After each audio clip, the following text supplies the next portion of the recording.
So let me show another test that we use in the laboratories. It's called the double immunidiffusion by Ouchterlony. So the test will answer the question whether two antigens, let's see antigen 1 and we have antigen 2, are identical or they're somewhat similar or different, right?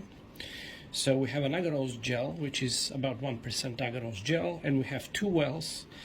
In well 1, we're going to put the antigen 1. In well 2, we're going to put antigen 2. And in well 3, we're going to put the antibody, right? So now we'll let the antigens and antibody diffuse in the gel, right? So they will go everywhere like this. It's going to diffuse, right?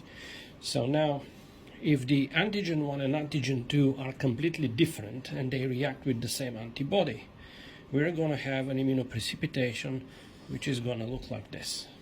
Okay? So they're going to cross here.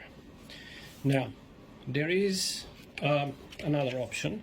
Suppose that antigen 1 and antigen 2 are identical.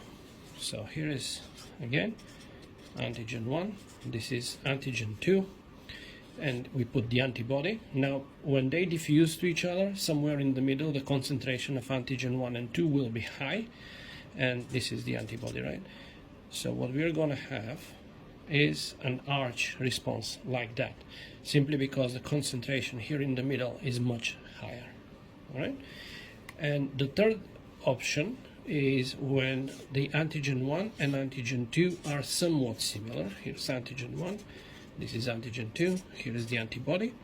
So we let them diffuse, and what's going to happen is that they're going to have an arch on this side, and there will be a spike like that, which means that these two antigens are somewhat similar.